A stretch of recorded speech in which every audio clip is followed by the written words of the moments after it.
Welcome to Imprint, a podcast about creating a home and life you love. I'm Natalie Walton, an interior designer, stylist, and best-selling author focused on an holistic approach to homes. Each week, I'm sharing insights and interviews about the creative process to help you enhance both your interiors and well-being, as well as provide you with the tools and resources to make considered and sustainable choices with all that you create. Hello everyone and welcome to Imprint. I am very excited to share today's episode with you all about how to break through with your interiors. If you have been creating interiors for a while now and you look at what you create and you look at the people who are ahead of you on your journey and you're just not sure of what is it that they're doing, why is it that they're able to kind of create these sort of interiors that really are that next level? Now, before you say, it's because they've got better clients, it's because they've got bigger budgets, I want to dispel that for you because I was actually talking to somebody within Designer Grow just yesterday, and she is based in the UK. She is an interior stylist and has worked for one of the leading magazines in the UK. And we were both discussing that really it's not about those things, because I was telling about why I created my book, This Is Home. And the kind of the core idea behind that book was that I would step into homes that had been architecturally designed and had a phenomenal amount of money spent on them. And yet they just didn't have that soul. They didn't have that emotional connection that I would step into other spaces. And these other homes, they didn't necessarily have big budgets. And yet they were created in a way that just felt so authentic and really magnetic. And so that's what we're going to be talking about today, how to create those kind of interiors. Not just it's about getting clients with bigger budgets or it's about having a lot of money. Instead, it really is how can we infuse interiors with the right ingredients to really create something that has got those sophisticated flavor notes. When you think about cooking and, everybody can potentially create any kind of meal, but the ones that you kind of are those memorable meals that you think about for years afterwards. I remember going to Marseille in the south of France and going to this restaurant that had bouillabaisse, and it was apparently where Picasso used to go, and there were all these photos on the walls. And it was just like, it's just one of those meals that is just etched on my memory. It was such an exceptional experience. And that's what we want to create with our interiors. We want to create our interiors in a way where we've got those sophisticated tasting notes that just leave that lasting impression. So let's have a look at how we can do this. And the first important step on this journey is to discover your unique style identity. It's really important to have a distinct style when you're creating your spaces, to really know and understand your own personal signature style, because this is what makes interiors stand out. And this is what helps you move from that kind of mass middle of creating interiors that look like so many other interiors that are out there to actually creating spaces that are distinguished and elevated. So some examples of this are, I can think of Colin King, who is a New York-based interior stylist, and he went through the lockdown period and really just created these beautiful vignettes on his dining table. And this was not about spending a lot of money, but instead it was really creating spaces with his own signature style, using things that were unique to him in a very playful way. So when he creates any kind of space, he really uses objects that are incredibly elevated, and there's a real sense of patina, provenance to the objects. They're really beautiful in of themselves. And so what happens is that he doesn't have to add a whole heap of stuff to a space. Instead, he has got a very discerning eye in terms of the objects that he uses and the placement of those objects. And so these become the signatures of his signature style. There are so many different ways that we can distill this, but some ways to start exploring your signature style is, first of all, to start with inspiration. So have a look at your favorite interiors. Have a look at those visual references that you come back to over and over and over again. It's very easy to save images on our phone. It's easy to save images on Pinterest, or, put bits of paper and post-it notes inside books or magazines and, kind of amass this huge collection of images. But where the magic happens is that when we give ourselves a little bit of time and then we go back to those images and we see which are the ones that are still resonating, which are the ones that we still have that emotional connection to, and then really noticing the visual threads in those images. What is it about them that we really connect to? What is it about them that has stood the test of time for us? So that's a really great starting point. And also, another tip for you is to really reflect on your personality and lifestyle. What are the things about you and how you like to live your life? And this often shows up in terms of how we style our spaces. Are you drawn to a more minimalistic aesthetic, a simplified aesthetic, or maybe a restrained palette, or a restraint in terms of the amount of objects that are in a space? Or maybe for you, it's irreverence. Maybe for you, it's the playfulness of objects. Maybe for you, it is, going for things that are more striking. There is no right or wrong element with this, but it really is connecting with what has that personal connection for you. And particularly if you're creating interiors for yourself, or if you're creating it for a client, to think about how this works with them and their lifestyle, but what feels true and authentic for them. And then the third tip in terms of discovering your own unique style and your signature style is to really experiment and play. It is so important to go from saving all of those images and, scrolling through Instagram or getting all this inspiration to actually then putting those ideas into play, to putting those ideas into practice. It's really important to just do the work of playing with what you've got. It doesn't matter what you do have. It doesn't matter if you don't have, the objects that you really desire, but play with the shapes, play with the form, play with the proportions. And this is why your home is a laboratory. Your home is a laboratory to experiment, and really embrace that. Embrace what you have and really challenge yourself to make it the best that it can be. This is why within the Styling Masterclass, we have assignments every week, because it's an opportunity to play.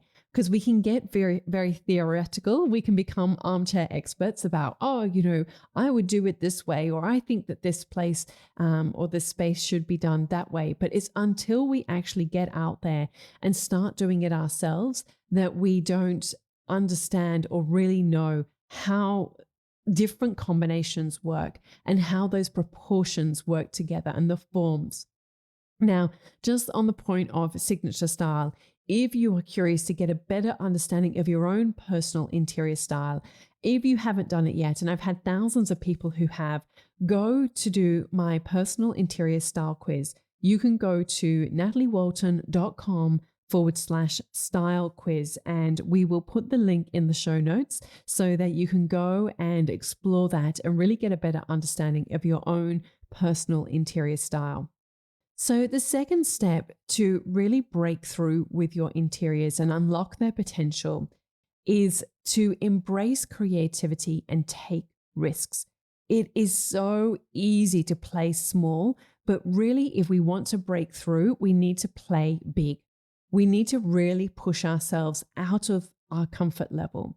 And it's really important to really embrace innovation and creativity and connect with our creativity. Again, it is so easy to be a passive creative. So, what do I mean by a passive creative? We identify ourselves like, I'm a creative person, but we're not actually doing any creativity. We're not getting out there and actually engaging with what we think is our creativity. We're just sitting and consuming. So, we need to go from consuming to actually doing the creativity and really connect with what is it that gets us excited. And what is that for us? And so look at the different ways that we can incorporate this into our days. And look around at who is exciting us with their creativity. There are so many great people out there who are doing amazing things. I mean, I remember for me, when I was first on my styling journey, I was so inspired by Sabella Court, who is an Australian interior stylist, and she was just doing things in a different way. It was completely different to what everyone else was styling then, which was very kind of cookie cutter. And she would really embrace this kind of unfinished style of styling. You would see the kind of the torn edges of the tape, for instance, if she taped something to a wall, and she was always taping things to walls. And so you'd see the torn edges rather than the sort of perfectly trimmed edges of something. Or, she would like hand paint things on pieces of paper and hang those up, or she would hang things up and they were kind of hung up in a really relaxed way rather than looking perfect. And so she really embraced this imperfection in terms of how she styled her spaces. So, that really excited me at that time. And I was very heavily influenced by her. And I think it's good to kind of be excited about what people are creating. But now, the way that I create is so much more me. It's so much more in tune with my own signature style and what feels right for me. And now when I kind of look at, say, her work, I still have huge admiration for her, but I just don't feel connected with it in the same way because I've evolved as a person. I've got 4 children. I don't want to have stuff everywhere. Like I just need calm and I need order and I need simplicity. And those are the things and the values that really speak to me. So there's no right or wrong, but it's really important that we need to engage with what inspires us, what excites us. And like I said, really get out of your comfort zone and don't be a passive creative, but to really experiment and push yourselves to do things in different ways. So here are just a few ways that you can go from being a passive creative to actually doing the work and playing and having fun and pushing yourself to play bigger. So one of the ways that you can do this is, I always say this to students in the Styling Masterclass, is to go bigger than you think. And we had somebody who recently submitted their work of, they were styling something on the top of a sideboard. And she said, and she had followed the principles that we talk about in week 2 of like how to get all the elements working together. And compositionally, it was great. But, and this is what she said, and she said, I now understand why Natalie says you've got to go bigger. And when you've got bigger sized objects, it really does create so much more of an impact.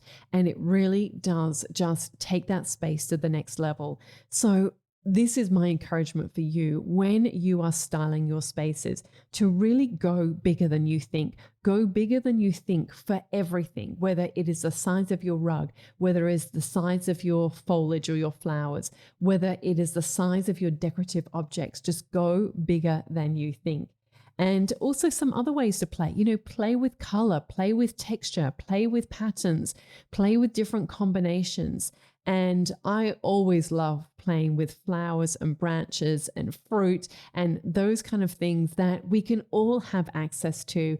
And it doesn't matter about, the size of your spaces or the size of your budget, but you can really play in a very fun and engaging way. So like I said, my big encouragement for you is to just get engaged with your creativity and not be just a passive creative, but to actually go out there and do the work.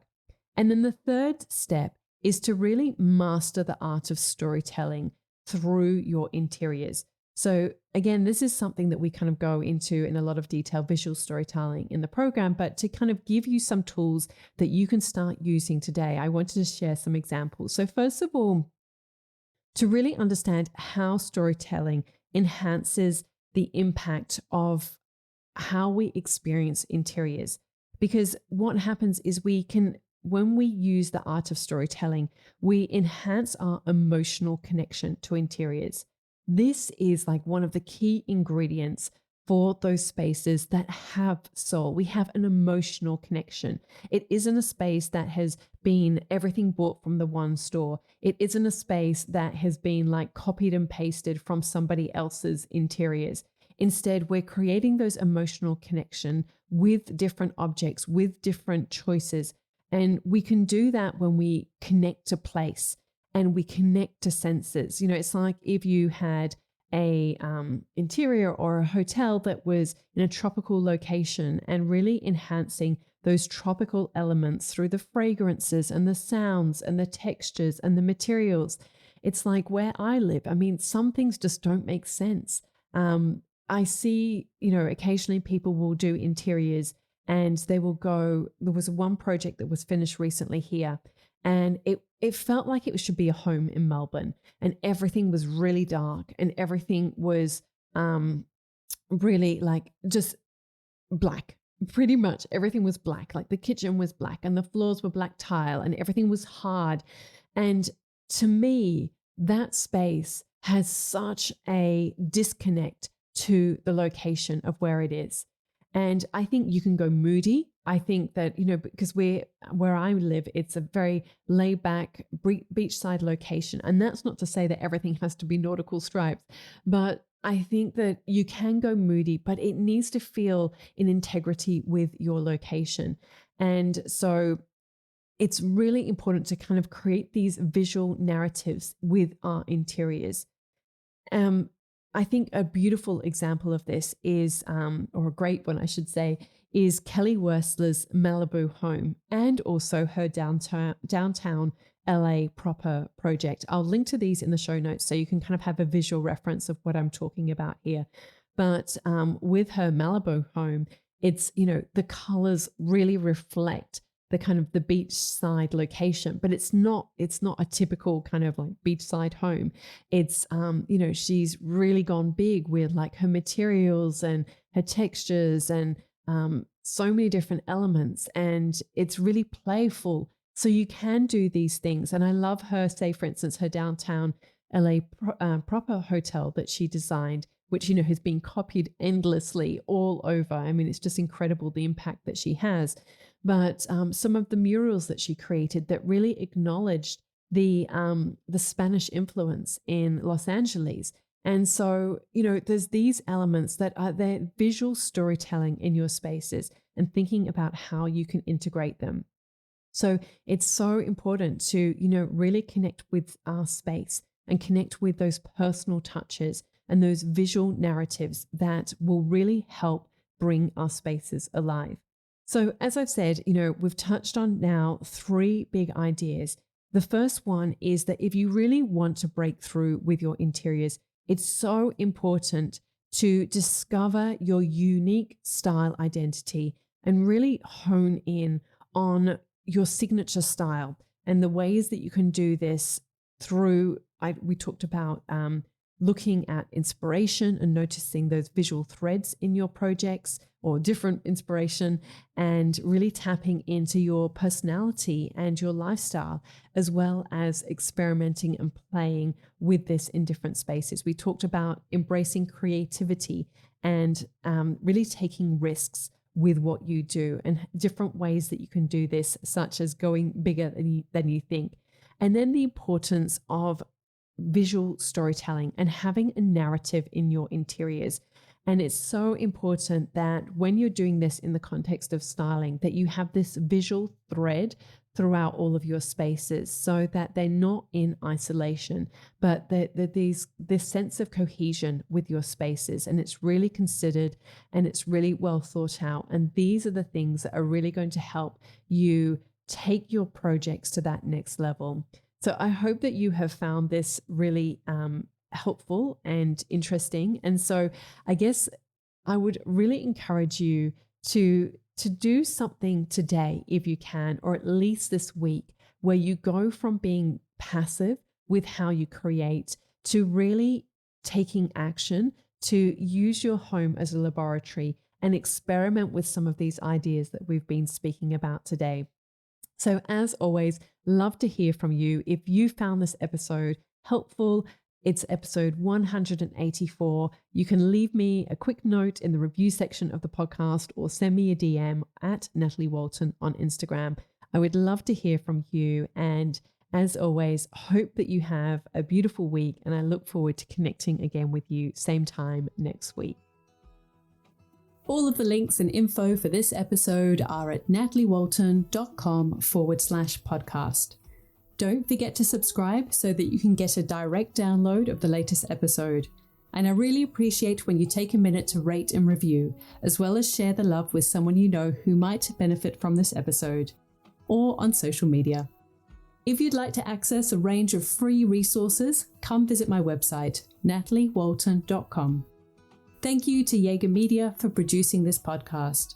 And I would also like to acknowledge the people of the Bundjalung Nation where it was recorded, and pay my respects to elders past, present, and emerging. I look forward to connecting again soon. I'm Natalie Walton, and you've been listening to Imprint.